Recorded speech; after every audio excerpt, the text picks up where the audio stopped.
Welcome. Today we're going to shift gears and talk about ethnography. This is one that I know quite a bit about. Why? Because I had a full class in it and I have a couple of ideas of ethnographic studies that I want to do. So it probably is going to be a shorter class today because much of what we've talked about kind of leads into doing an ethnographic study. But first thing you notice is it takes its roots in anthropology. What is anthropology? Somebody besides Rachel, because that's just cheating. Study of people. Study of people. Sarah? Cultures. Study of cultures. What about those people and those cultures? Is it like a past that they study? From the past, okay? How they interact with each other. How they interact, how their culture develops and forms. Mike said it, or it could be current, but that's when we get into the ethnography part of it, the study of it from that perspective. I guess how the culture would affect the individual and how the individual views the world. Yeah. I noticed when you said because of that culture. How the individuals help shape that culture and then how they get their worldview from that culture. My wife and I are watching on Netflix one of the History Channel documentaries on, I can't remember the name of it, the World, the Story of Us or something like that. They've done America, the Story of Us. Now we're watching The World, the Story of Us. And it's all an anthropological study. They're talking about how we started shaping our world. And sadly, as we're watching, I said, you know, the famous line from William Shakespeare, "We men are wretched things." Because they talked about one of the things that really shaped all the cultures as they've gone through the world is what? War. And our ability to make warlike tools. They talked about how, you know, the first humans learned to make spears and spear tips so that they could hunt.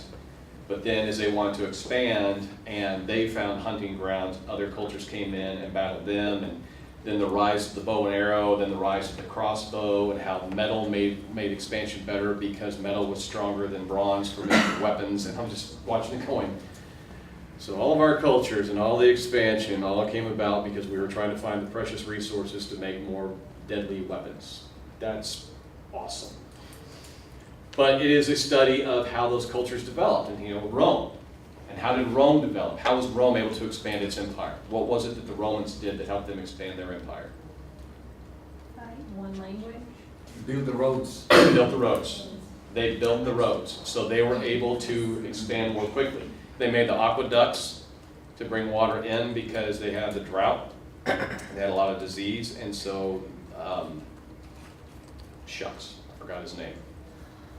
One of the Roman emperors made the aqueducts. He made, that wasn't, well, they're on Caesar.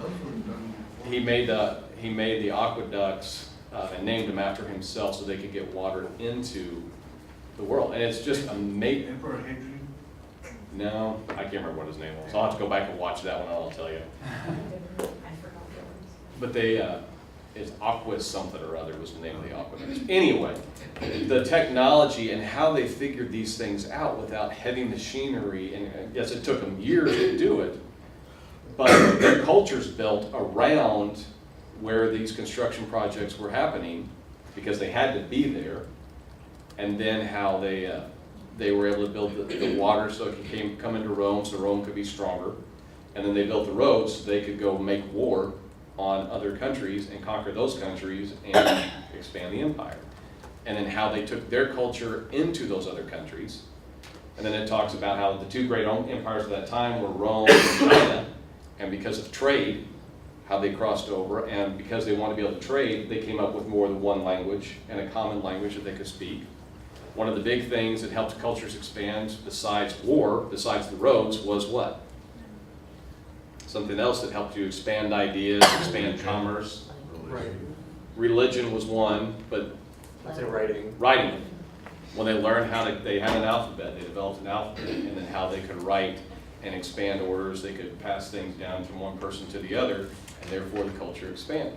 Okay, so that's the study of anthropology. Ethnography gets its roots in that, because again, we're studying how did these cultures develop. Now, you can't really do an ethnographic study on a past culture. That's the anthropology side of it, because that culture Pompeii is gone. We can go study it through archaeological studies, by applying anthropological principles to it to try and develop how or find out how their culture developed.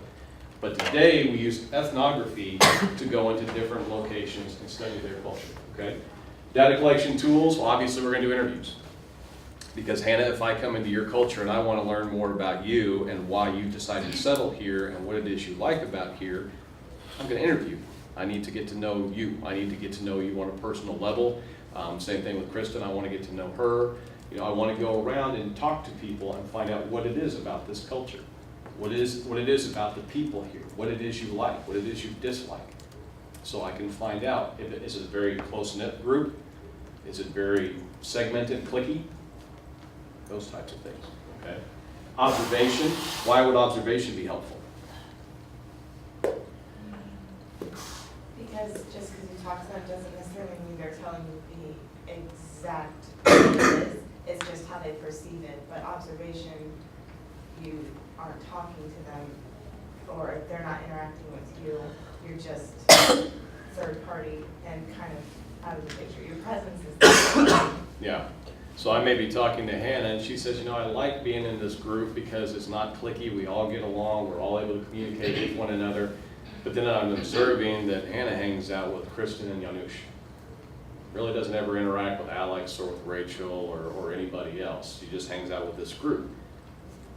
Kind of doesn't really jive, you know, so I need to be able to observe what's happening.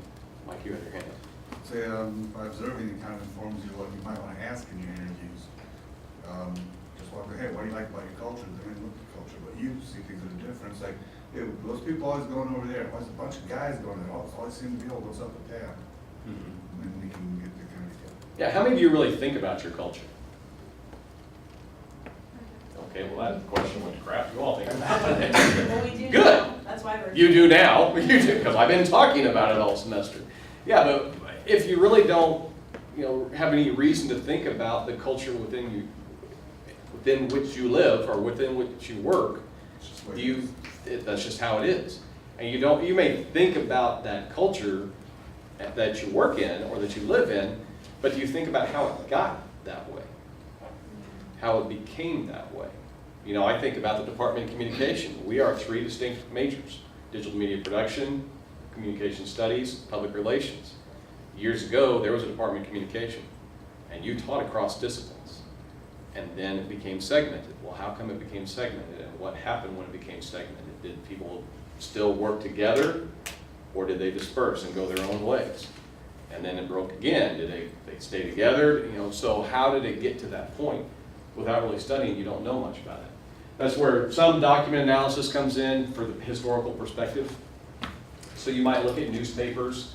You might look at census numbers to see how it's grown or look for trends and those types of things. But really the major focus is going to be on interviews and observation.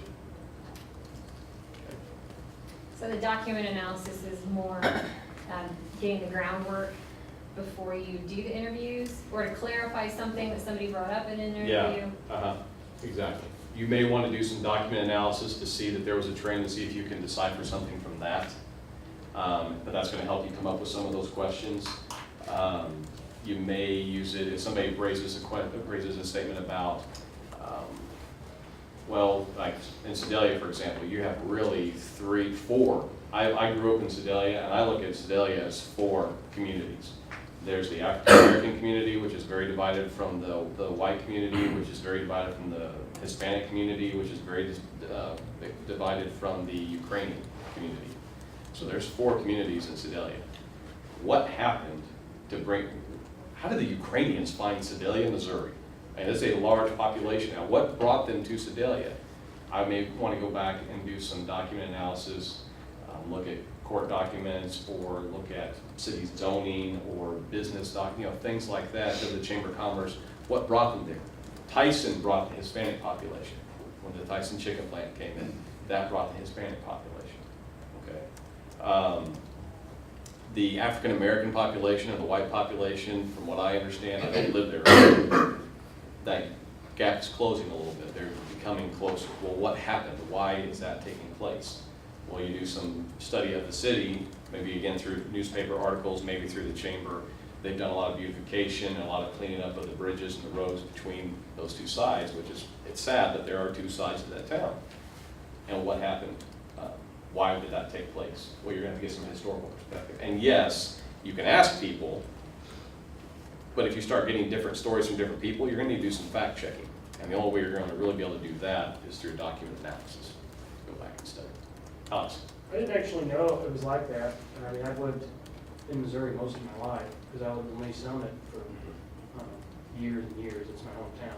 But I also lived in Ozark, which is 10 miles south of Springfield. I live right by Lambert's.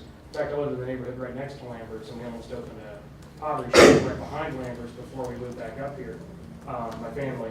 But yeah, I never knew there was a high amount of Ukrainians in Sedalia. That's just been in the past 10 years, maybe? I don't know if it's important, but I believe that one Ukrainian family just went there, and just because of the poverty, they stick together. And one family called another one, hey, we're here, or, you know, and they started gathering around each other, because Ukrainians are quite, they have quite strong bonds. They might fight with each other, but if they need to fight with someone outside, they're going to really stick together. So I believe this is why one family found the Sedalia, and the rest of them just followed, because this is what happened in. And that would be something to look at is, okay, what brought them here? And now, are they trying to assimilate into the culture, or are they trying to maintain their own culture and just live there? And why is that? Because you think about it, if I'm a city planner, or if I'm a mayor, or if I'm a city official or a politician or whatever, I want to know what I can do to bring this community together. Why? Makes it stronger. It makes it stronger. If we're all pulling in the same direction and pushing for the same thing, we're going to be a much stronger. There's only 21,000 people in Sedalia. I mean, that's 5,000 in each. That's 4 small towns there right now. So, what can we do to make it one? Okay. Well, I was just gonna make a comment like, oh, the Ukrainians sticking together, that's not any different from how it was 100, 150 years ago with immigrants coming in. Like my small town near Jefferson City, an hour and a half from here, is all German Catholics. And like in the 1950s, all the old people still spoke German to each other. So, I mean, it's just a community-based thing. Like, we have the common language, we have the common religion. It's sticking together for more than just helping each other out economically. It's just having the same culture understanding, I guess. Right. And that's easy to understand, for me to understand that, well, we have a common language, we have a common culture, we want to hold on to our heritage, and so we're going to stick together. But are you not going to try and assimilate into the community where you live now? Because if you learn their language and their way of doing things, it's going to make life a little bit easier, I would think. I've never had to live in a different culture. But maybe it's not, and maybe there's a reason, and that's where the ethnographic study comes in, is why is this community 4 instead of 1? No, I was just thinking, in order to bring people together, sometimes you create a conflict outside of this community, and you tell them, this is what we're going to fight with. So they're not focused on fighting with each other, they're fighting someone outside. For example, in England, they teach people to dislike other teams. So the whole city going to stay together, because the soccer is so big in England. Why is it important for us to study ethnography? Why is this important for us to study cultures and how groups assimilate and work within one community? So we could try to understand how to maybe get that better, or not predict, but, well, yeah, I guess predict the future and see like something like this happen again, we could maybe try to do something different to understand if we can make it happen. Mm-hmm. I was gonna say, for historical purposes, that would be true. So like if you had a community that you know had failed, and you would look into why they failed as a community, how they function, things like that, and then you can see similarities and grow and learn from that. But also on an intercultural level, if you're in politics or anything like that, you need to communicate with someone from a different culture or a different group. You have to understand where they came from, how their culture works and functions, to have an effective conversation with them. Otherwise, you can run the risk of being unethical or rude and not completing anything that you can get done. So really, it's helpful for that too. I think it also keeps you from making really bad historical mistakes again. So like Japanese internment in World War II kind of hopefully let us treat Islamic America, or like, Islamic people better after 9/11. Like, that whole reaction, wasn't entirely perfect, but I mean, we kind of had a history of taking a culture and like entrenching them in a lot of really bad things, and I'm sure that there were a lot of people post 9/11 that understood things like that can happen, so that hopefully helped things out, so it wouldn't be as bad. Okay. I think bouncing off what John Kiefer is saying, I think ethnography is simply to be able to respect what you don't understand yet. And so you can't respect what you don't understand. It's more difficult, I think. And so when you get that sense of understanding, then you can learn from it and respect it more. What about the practical sense? Sometimes, like, And we're talking a lot about understanding and things like that, but think about Ferguson. Why is there such distrust between the community of Ferguson, which is, what, is it 85% African American, Yeah. and the police, which has one African American police officer? Is that the problem? Has there been a history of police brutality? Do African Americans feel like they're arrested at a disproportionate rate versus Caucasians? I would want to do, if I'm the police force there, I want to do an ethnographic study of our community and find out, why is there the distrust? Where does the conflict come in? Because we want to solve that. We don't want to have any more instances like we've just faced. How can we solve that? Okay. Those of you, who's in here is in speech comm? Doing the speech comm side? Okay. If you're thinking maybe of being a communication consultant, a communication consultancy, we had a student, one of the best theses I've ever been a part of was a student who did a communications audit of broadcast services. And she got involved down there with communication services to find out how that culture developed, how they're communicating with one another, how they're sharing ideas, how they're trying to develop and grow, those types of things. An ethnographic study will help you do that, because you're getting to know, you're doing the interviews, you're doing some document analysis, but you're finding out, well, we have a good climate, we seem to communicate well, we seem to work well together, we have some great creative ideas. Why? And if I'm Camel West, I want to know that because I want to keep doing it. If we have a negative one, why? Because we want to fix it. Okay? You can do that by getting in and studying the culture and observing. But you know, where we talk about in-depth interviews, how they're going to help you get into a person's mind, and they're going to help on that emotional level, getting to know their feelings, their thoughts, their ideas. If you go even deeper with an ethnographic study, you do some document analysis, you do a lot of the observation, you can find out, is what they're saying really jiving with what's actually taking place? Because we need to do something about it. Either keep it going or fix the problem. Make sense? Okay.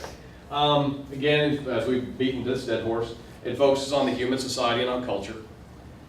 You may either be an observer, a participant observer, or you may just flat out go native. What is the advantage of each? What's the advantage of just being an observer? You don't have, I didn't raise my hand, I'm sorry, you don't have like a biased perspective of it because you're from the outside looking in maybe? Well, actually, that could also be on the other side of the coin too. You may have a biased perspective of it, but you're on the right track. Right. I just think that you could influence what you're trying to study. Yeah, you won't bias the study. Right. There's no chance of you necessarily biasing the study. I actually have a question on the terms. So would an observer be the culture that you're studying doesn't know that you're observing them? And then a participant observer would be, they know that you're there? An observer, they're going to know you're there. Okay. But you don't have any interaction with them. If I were observing this class, I would sit in the back corner. Like I did an ethnographic study with one of my classmates of Wendy Geiger's class when they did the Oxfam Hunger Banquet, of how that group worked together and took on their different tasks to try and promote a worthy cause.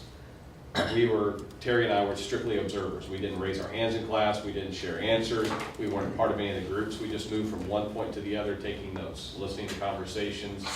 We did get to interview now, so don't think that being an observer, just an observer, means you're not going to interview anybody. You're still going to interview. That's part of the method. But we didn't take part in anything. Okay? Rachel, An observer is the easiest, why? is that right? Oh, no, Because why? of the three, if I had to do a study, I want to be an observer because it takes less time, it takes less preparation. I mean, it might, going native might give you the most accurate depiction, but being an observer, it doesn't take time. Okay. It does a little bit, because you have to be there to observe. Not as But you're saying like the much. prep work and things like that. Mhm. Like, for instance, if I'm, say, I use this example all the time because it works really well and it's something I really know. If I'm gonna be an observer in my wife's first grade class, I don't know anything about the way they teach their lessons. Okay, I can pick that up as we go along and observe what it is she does as a teacher and what Shelby, her co-teacher, does as she's learning to be a teacher, and what the students do and how they interact to each of these lessons. If I'm gonna be a participant observer, I may need to be taking part in the lessons with them, so I'm gonna need to know the rules of engagement. I'm gonna need to understand more of the different types of lessons they use, the different tests that they give, and those types of things, so I can understand what the expectations are. Okay, Mike? I moved around a lot when I was in the military, and I'm a social person. I like to see what my surroundings are. And as it was to observe, I just drive around town a lot to see what the neighborhoods look like. And then like a church to bar ratio even, can tell you a lot about town. Get a lot going there. So I feel like I'm just observing then. And then I'll go into social places, and I don't really like try and act like I'm one of them. It's like, my accent's gonna be different. Generally don't, if I move to a new place, my way I dress is probably gonna be from the last place I look. So that's really not being going native. So that'd be more of a participant observer, like going. Yeah, I'll wear a flannel shirt when I'm going to a country bar, so I don't stand out too much. And just sit there and watch. I'm not going to enjoy the music. I'm not going to probably find too many conversations I enjoy, but I'm going to find out what's going on in the community, kind of, so I know where I live. Yeah. Yeah. No, what are you asking me? How would you rate those between observer and participant observer and native? Well, native's a pretty easy one to talk about. Let's focus on Flannel observer. shirt hang out. Is that native? Or If you're going in there, you're not gonna go native just by going to a country bar one night. Native, you become part of that culture, and they don't know you're doing a study, they don't know anything. Okay. The examples I would give you is the book I told you about, the freshman year, where the teacher went in and she enrolled as a freshman under a different name, and nobody knew she was a teacher, and she went to the classes, she lived in the residence halls, she went to their parties with them, she enrolled in their study groups. They just thought she was a non-traditional student and was a part of the culture. That's going native. Nobody has a clue you're doing the study. Okay. Participant observer would be if you're going to the country bar and you're going up and you're interviewing people and you're asking them about their experiences, and you let them know that you're studying them, you're doing an ethnographic study. And some people look at this as unethical because the people don't know you're doing the study. The way you avoid that is you don't give names, you don't give the location. Nobody has a clue where she did this freshman year. Nobody has a clue what the university is. Nobody has a clue who the students are or the teachers that she had. Nobody knows anything about that because she used different names for everything. This one, they know you're doing the study. And so you're going to ask them questions, and you're going to go line dance with them, and you're going to drink beer with them, and you're going to play darts and shoot pool and be a part of that, and you're trying to learn more about it. So just going native, like after you've completed your ethnographic study and everything, when people are reading about your research and they understand that you went native, so all the names are made up, university names made up, is that to help the reader not pass judgment? They're just consuming that information and thinking about it without, because if they knew the university, they might have their own preconception. So is that a way to avoid that? Okay, or? you think about if I'm doing a study and I'm doing the freshman year and you're a freshman and we're living in the same hall, we're going to the same parties and we're taking classes together, and you know I'm doing this study, you gonna act the same toward me? No, And you know that I'm gonna share your name and everything, you're gonna act the same? no way. Yeah. part of it's to protect them. In any of these, you're not gonna say what university you're going to, or not gonna use their names. I mean, I'm not gonna say, well, Leah Wankum responded this. Wankum, sorry. Leah Wankum responded this. I'm gonna say girl A, or excuse me, woman A, said this, okay?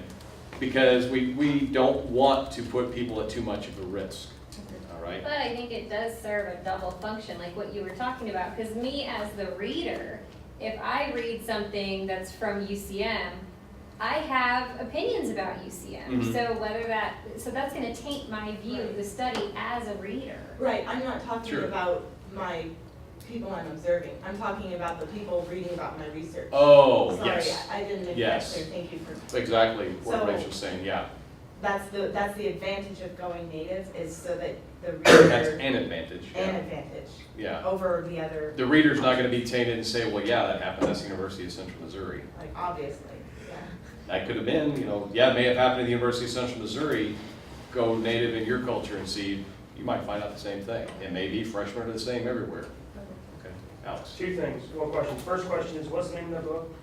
the freshman year. Okay. It's either the freshman year or my freshman year. I can't remember Okay. which. Next question, well, statement, I guess, I don't know. But it's like the Hells Angels in California, and I've seen a lot of things about the Hells Angels in like motorcycle gangs, and how there was a police department that sent, no, there was U.S. Marshals, and they had a guy go undercover, he went native. It wasn't like for a study like that, but he went native with him for 2 years, and said he had to kill somebody. At the end of the study, they're, well, if you're gonna be a full-fledged member, you have to kill somebody. So he had to stage a killing and all this stuff and take pictures, and it was totally fake, and then they didn't know it was fake. They thought he killed somebody, so he got in, but then later, he said something and tipped himself off and ended up catching some guys, but yeah, I mean, I guess that's kind of the same thing, he was undercover for 2 years, he did math. Yeah, you're No, he didn't. you're going undercover. You're going deep undercover when you go native, Yeah. okay? Now, I would never encourage you to go native and do the study and put yourself in that kind of a situation. Right. Okay, I mean, doing the freshman year, dangerous enough, but, you know what I'm saying? Okay. But let's get back to the original question. What's the advantage or disadvantage of each of these? First of all, the observer. I like what Rachel said, that if you're the observer, don't have to do as much understanding of what's going on there. You're just observing what happens, okay? So but I disagree with Rachel a bit, just because you don't necessarily save time. Because if you go to the bar and if you're just observing and you don't ask questions, people can do stuff that doesn't relate to your research. If you can ask questions, you can somehow obviously influence the situation, but you can get information that you actually need instead of just waiting there for hours and hours and hours for this particular thing to happen. Yeah, you're still gonna ask them questions. You're still gonna interact with people and ask them questions. I mean, depending on how much of an observer you're gonna be. Okay. You could still ask them questions, but it's just, what do you like about this bar? Hey, I heard there's another bar downtown. What is it about this one you like? And you're just, carrying on simple conversations like that. I don't know if I like that, just because today's society, people, especially like reality TV, and I know that's going a little bit far as observing, but people tend to completely exaggerate sometimes in some form of action as far as when other people are around or there's observing, or it just makes it easier. Yeah, for them to reality see it. TV is not a really good example, No, because so but- much of it is so staged. But I hear what you're saying. When people are observing others, or if they know that there's a camera recording certain classes, maybe they act specifically different, or they answer questions different. I mean, I think that's just the hardest part, is, am I truly getting, every bit of the answers? Because if you go to a bar, let's say it's all men, and you ask a few questions throughout the bar, then you may get similar answers, but is it true to, is it skewed because it's all men, or I just think it's easy to skew those answers. Part of that's just your design, okay? So am I gonna be interviewing men? Am I gonna be interviewing women? Am I interviewing men and women? And then you just have to make sure that you try and interact at the same time. I understand that with these two, generally most people are gonna know that you're with, like if I'm gonna come in here and observe in a bar, I probably ought to talk to the bartender and let them know, or the manager, and let them know I'm doing an ethnographic study and this is what I'm trying to do, and I'm gonna just be observing the interactions tonight. But you have to make a decision, what am I observing? I mean, now, a couple days later, how many of you have done the quiet place? 3. Are you raising your hand? Yeah. Okay, 3, okay. Sarah, you don't have to sink down in your chair, it's okay, it's not due yet. I saw that. How many of you have done the quiet place? It's getting I'm quiet. doing it right now. It got quiet in here. I forgot to tell you. One of the things you're looking at is the places, okay? So I may be doing my observation at the bar, and I'm observing what's happening at the bar. I'm observing the bartenders and how they interact with their patrons. You have to have a specific thing that you're looking at. I'm gonna do an ethnographic study on the bar. What about the bar? There's the dance floor, there's the bar itself, there's the kitchen area, there's the wait staff, there's the patrons. What am I observing? If you try to do all of that, your head's gonna explode. So you need to focus your study. And you're probably gonna need to tell the manager what you're gonna be doing and why, and then you just observe, okay? Versus if I'm a participant observer and say I'm studying the waiters and the waitresses, I may tell them, I'm doing this ethnographic study and I want to see what a typical night is for you, and so I'm going to go on the night and be a waiter. Now that's not going native because I'm doing it to observe and everybody knows that I'm doing this. And so one night I may be on the wait staff, the next night I may go back in there and I'll just watch. Okay. Or again, going back to the first grade class, I'm just observing my wife teach, Shelby teach the kids' interactions versus I'm going to take part, play the games with them. I'm going to wipe the noses and tie the shoes. I'm going to go outside and push them on the swings. I'm going to be interacting with them versus I'm going to go shrink down and be a first grader.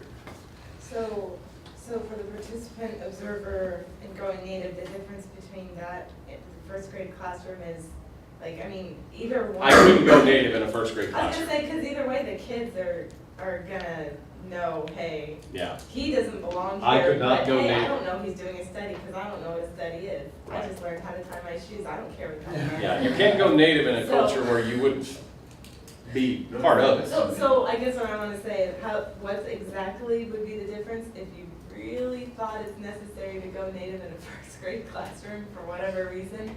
You're gonna be a student versus being.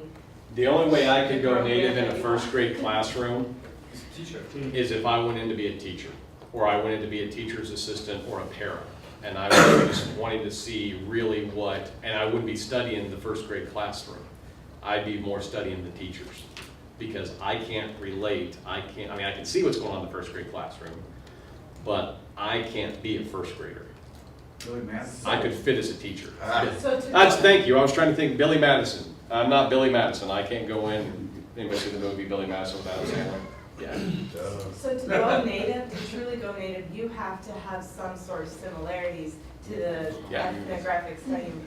So I couldn't, do an ethnographic study in, I don't know what I'm saying, Riyadh or something, in Saudi Arabia. I can't do that because I'm not an Arabian. So they're gonna know I'm an outsider, I can't go native. You probably couldn't go native, you could still do participant observer. Okay. Yeah. So going native is really limited to what you're studying. You I'm can't- sorry, but going native doesn't mean that you have to blend in with society, right? You just have to hide that you're doing your research. You Yeah, so still somebody gotta might be, think, could you go native and say that you moved there for a job? Okay. Why? For example, Yes. for example, Yeah. yes. for example, I might be doing study right now. You don't even know about it. I just pretend that I'm doing a Are you? process. All right, great. And I'm recording. So that's That's why you volunteered to bring the camera. So that's Yes. internal action. And he's Absolutely, but see, studying here's the thing, you. You could blend right into this environment as a student here. And he's a little different than all of us. He's a little different than Hey, others. hey, I got all the doesn't mean that shit. Right. So perhaps you couldn't go to an old school, small Arabian town, but you could go to an Arabian city where there are people from different countries that work in that environment.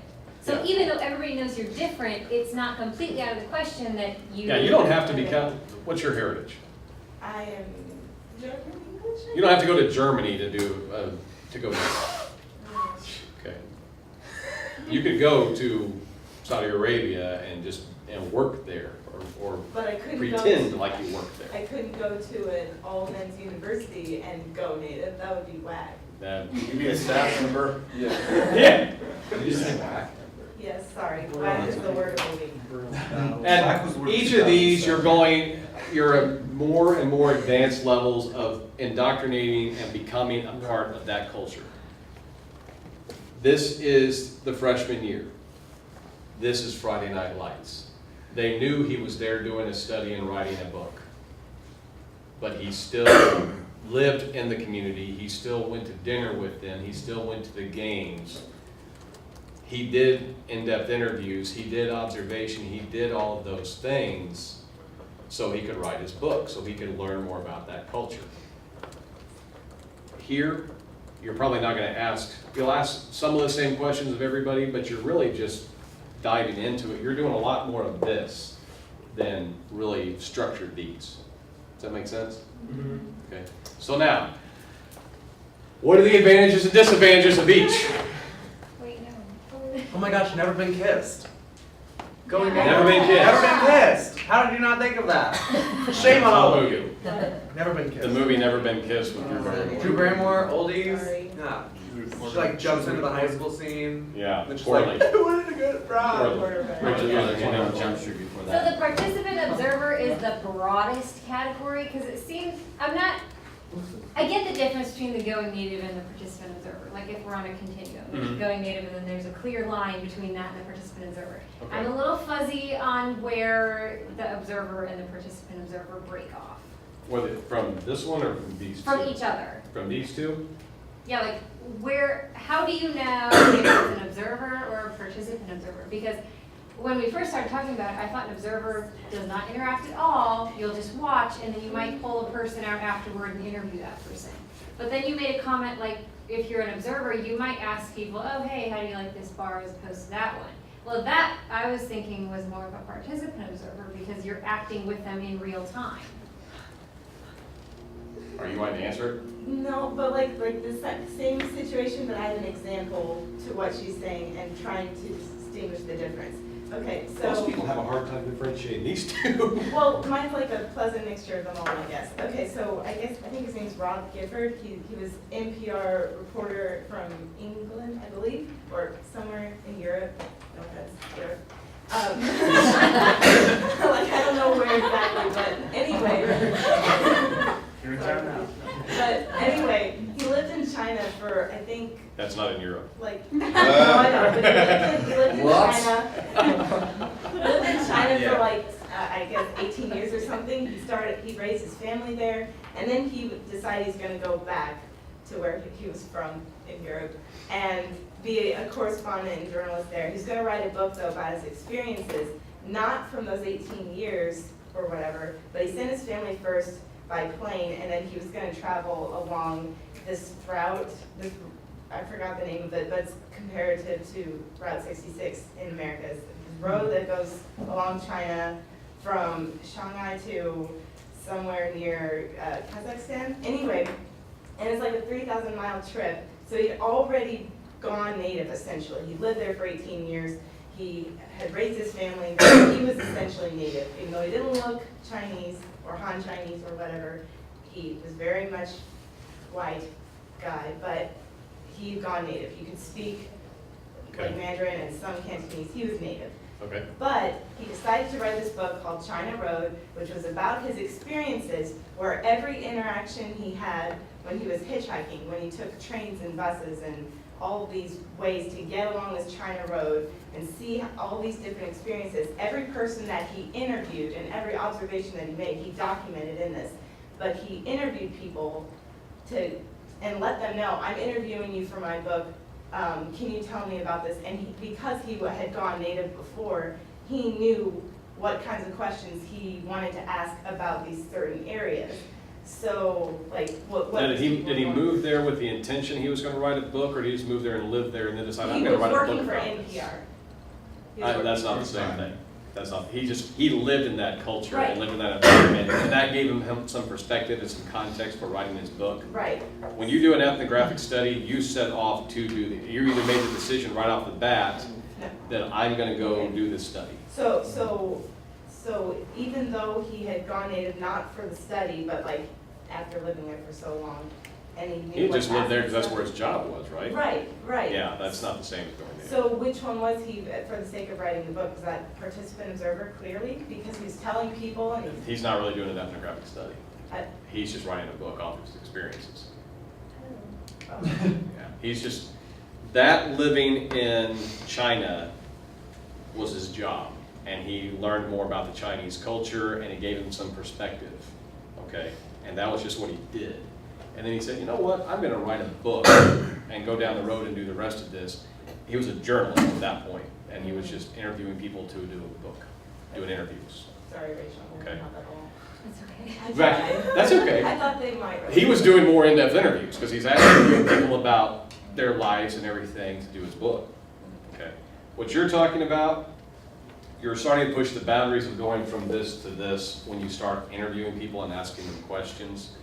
As an observer, you're basically, let me bring it one more time back to that first grade episode.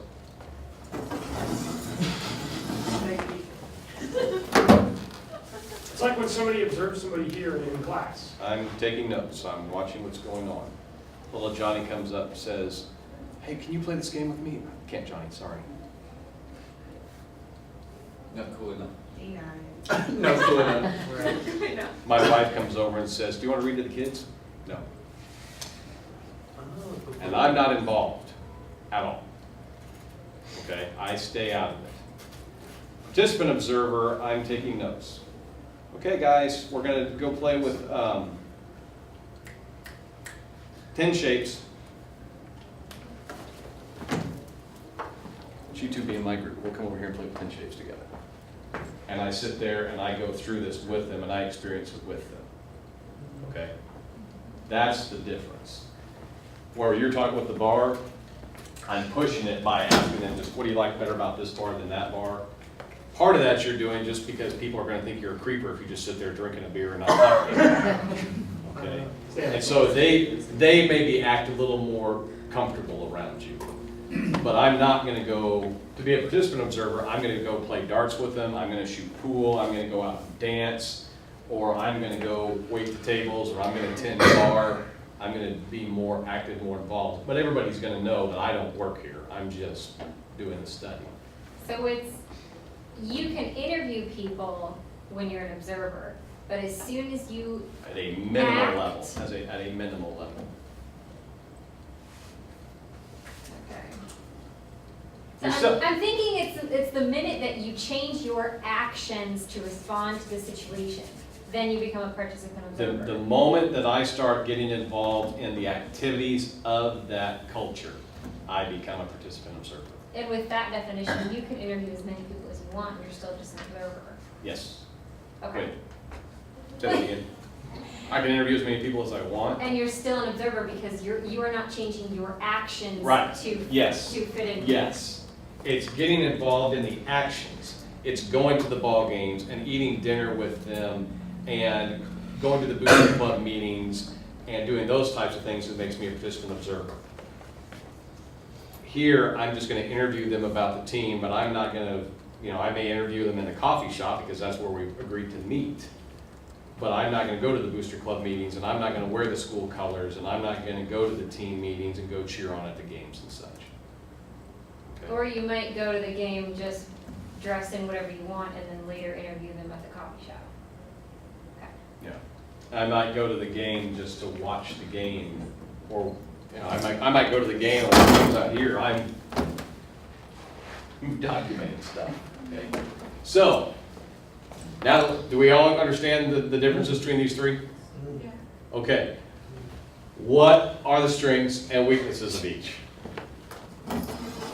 And what's the strength of being just a straight observer? You don't develop a bias by being a part of it, so you're just strictly watching what's going on instead of jumping into it. Okay, I'm not really getting that involved with it.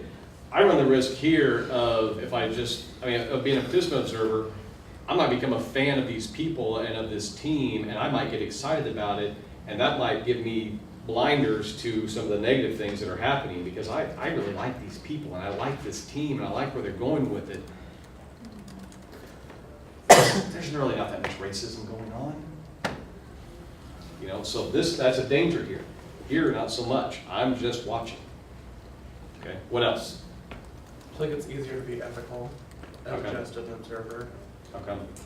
Well, you only have yourself to consult with, and when it's just yourself, you can kind of check yourself. But if you're like involved, like you said before, and you're dealing with other people, it's easier to like kind of bend the rules a little bit, or to try to like get more out of somebody rather than just observing. Okay. The major advantage to being, disadvantage of being an observer, probably relates a lot to what photojournalists go through when they have a catastrophe and they can't help people, they're just taking pictures. Why aren't you helping people? Great example. Great example.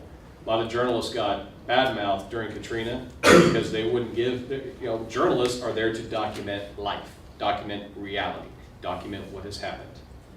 If I give you a ride to the next town, I've changed reality, and I can't document that now. I can't talk about how horrible it was and what a strife Kristen was under because she lost her whole home and her family is 100 miles away, and I'm driving there. She's no longer in strife because I took her.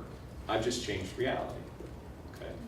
If you're just the observer, you don't change reality. If I'm the participant observer and I'm playing the game with a couple of the kids, and part of what I want to study is how to first graders settle conflict, and they start fighting with each other over the game, what's my natural instinct as a father going to be? Try and resolve the conflict. Well, now I've just screwed up my study because they didn't resolve the conflict. I did. But if I'm just the observer, I can't do that. I feel If like I'm the participant observer, I don't have to do that, but it's a heck of a lot harder not to. it can, I don't wanna say skew, it can change your results that you get from your interviews between observer and participant observer. Because as an observer, you haven't, as a participant observer, there's no way around it. You're going to develop some sort of relationship that, even if it's still distant for the sake of the study, some sort of relationship, at least on the people's, that you're observing on their part, because they might seem to, I don't wanna say trust, but like they developed a relationship with you, and you might get more accurate results, maybe, I don't know. I don't By wanna say being, accurate. I got lost there, being the participant observer or being the observer? Being the observer, being the participant observer. Yes. But, and I don't wanna say accurate, because then they could be just saying something that they think that you want to hear. Either way, you run that risk, but as an observer, they may not trust you yet, or they may not have developed that relationship with you yet. They may think you're standoffish, why would they wanna talk to you? And so I think it can change your results. I don't know which one is more accurate, because I think that's a moot point that you can't prove, but. Yeah, you're I right. sound like a phenomenologist, so. I don't know, I just think that it will change your results from your interviews depending on which one, and I don't know which one is correct. You're gonna be, It's just- it's gonna be a lot easier to get indoctrinated into the culture this way, because if you're just the observer, you're gonna be held with a suspicious eye for a while. You know, until you just become part of the furniture, part of the landscape, everybody's gonna be aware of you. It's why again, using the example of photojournalists, one way that you get over people, because whenever somebody holds up a camera, what's your first reaction to do? Find the camera and, Make sure your face is at the right angle. yeah.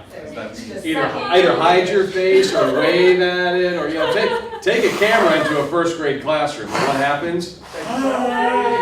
Take my picture. Put the right hairs up behind somebody's head.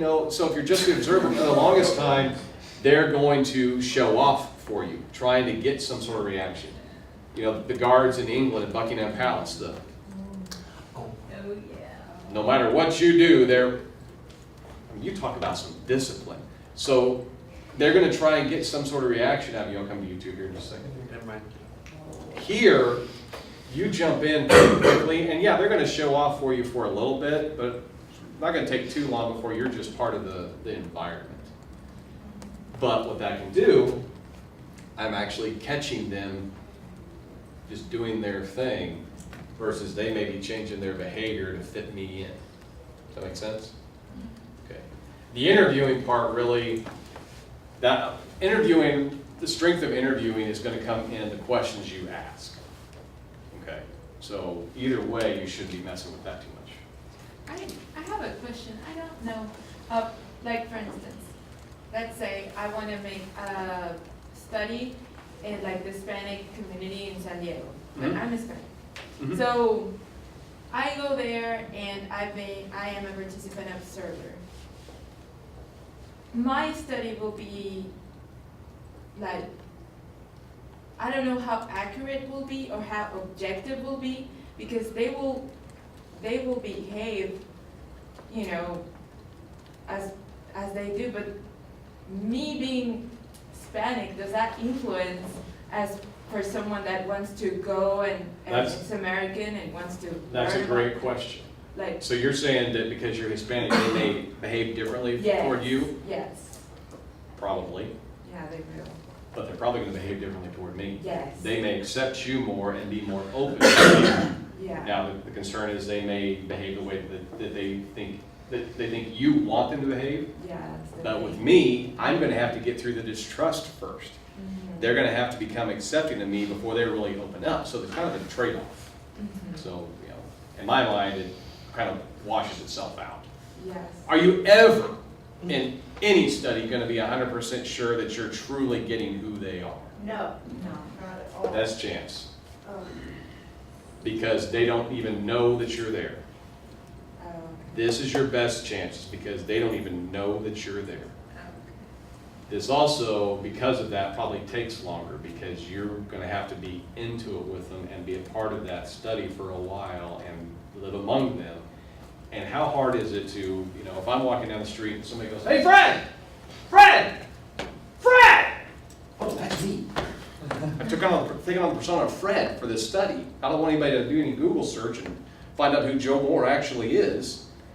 So I may have to be a character, and I have to stay in that character that whole time.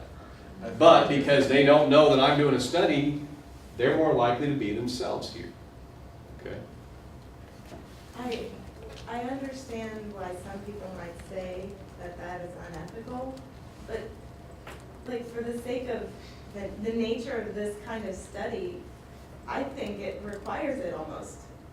I mean, the other ones have, to me, such strong disadvantages over going native, even though going native takes more work and more time. I'd have to do a sabbatical to do this one. I mean, yeah, you'd have to take a break from your entire life, your entire reality, and Family. yeah, your family, and leave your job. Like, it sounds so. Does that sound appealing there? It's not called a break, it's called I a mean, to vacation. truly make it as purely, not pure, that's the wrong word, as accurate as possible. I just feel like you have to go native, like that. I don't know, to get the most accurate results. That's what I'm getting out of this. Maybe I'm too extreme. Well, again, that's going to be, you're going to have an easier time getting them to be themselves and be normal and really catch them in what their true environment is by going native. I mean, if I came in here and sat in the classroom with you guys and I had never taught here before, would you act the same toward me then that you do as knowing that I'm a professor here? Or that I'm your professor? Are you going to have the same interactions with me? Probably not. Now, I'm a pretty informal professor. I mean, I tell all of my students to call me Joe. They sit in my office and we shoot the breeze and joke around and, And they answer yes, sir. But I'm still their professor and they still know that I'm not afraid to tie a knot in their butt if they don't do what they're supposed to be doing, okay?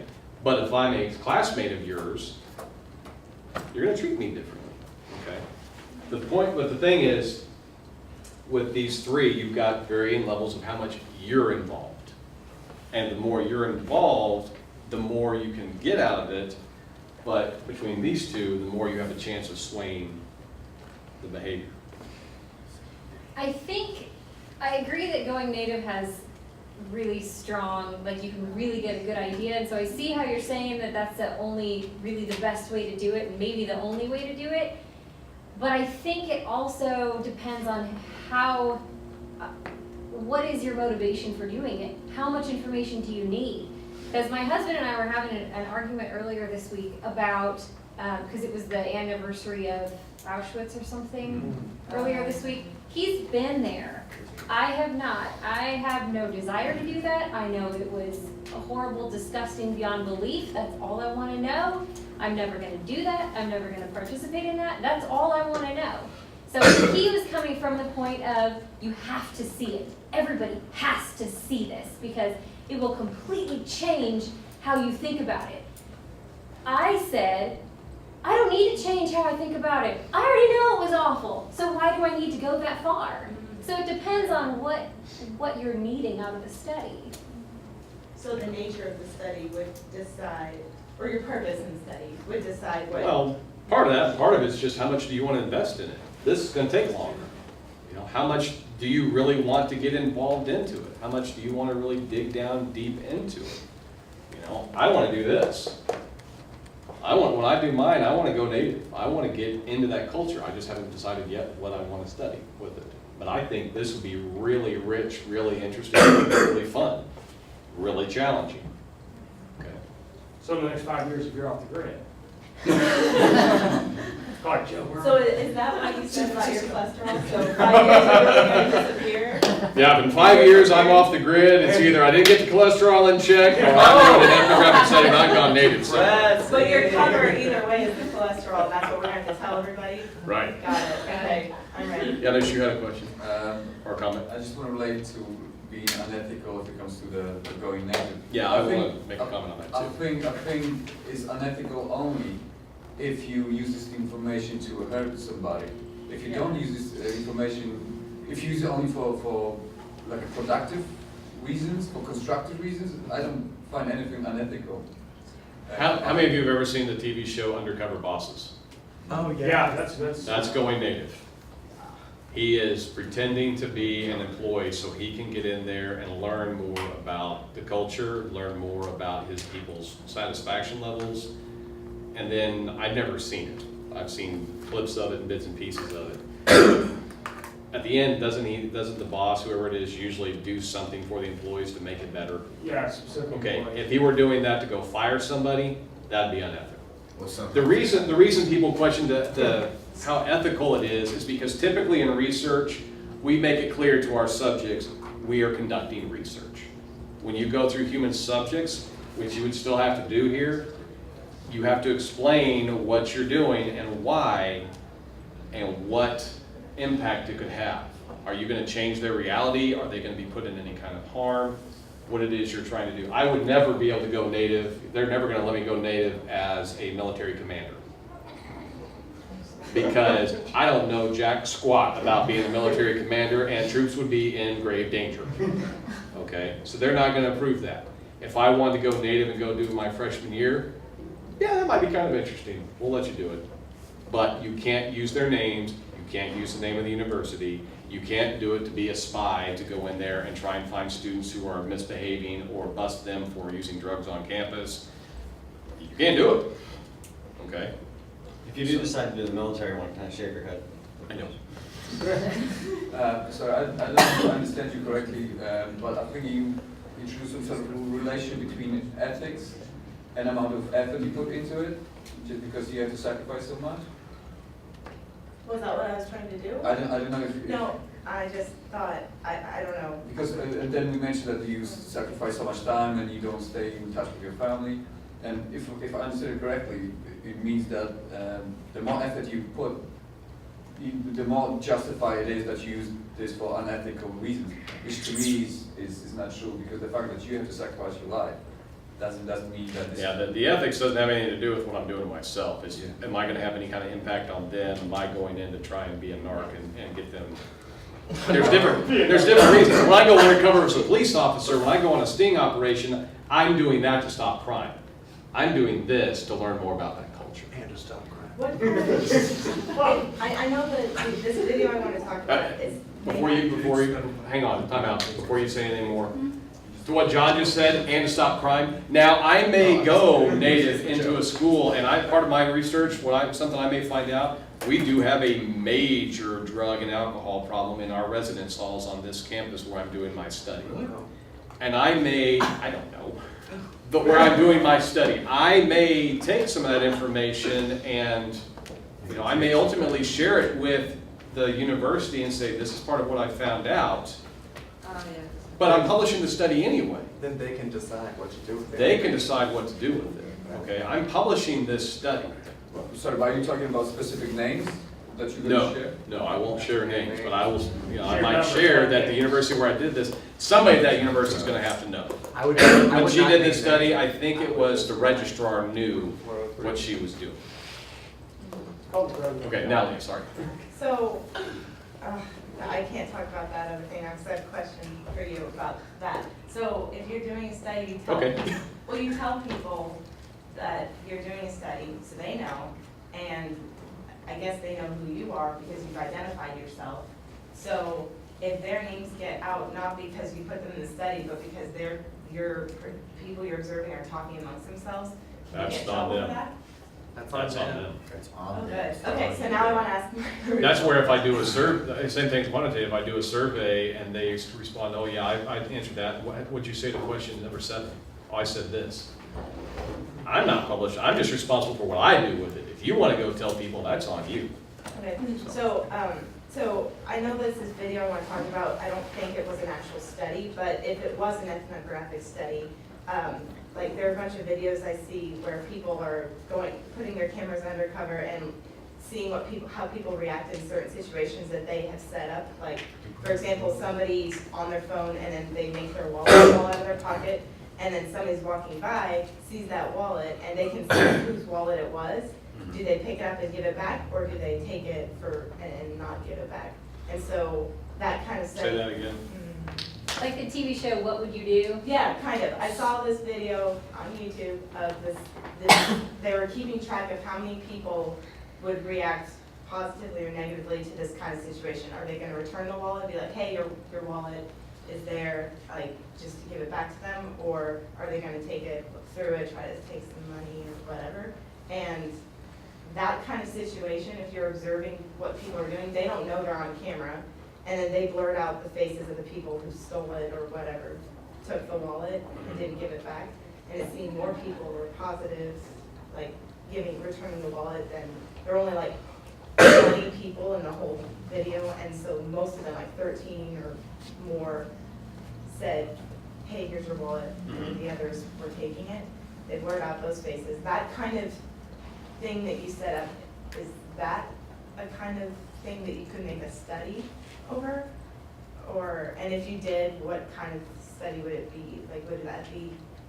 I don't know if you could really make a That'd study. be Is an that more of an experiment, wouldn't it? experiment? An Yeah, that's more of an experiment? experiment. Okay. Yeah. I do want to make one clarification. In Sorry, the yeah, book, The sorry. Friday Night Lights, when he did his,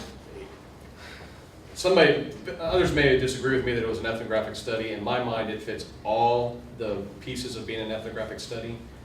He did use the names of the people involved because he was doing a study of this specific team in this specific town, okay? And to write a book, they're gonna be able to figure out who that is that you're talking about. So, and he, you know, if he didn't have permission from somebody to use them, they didn't get included.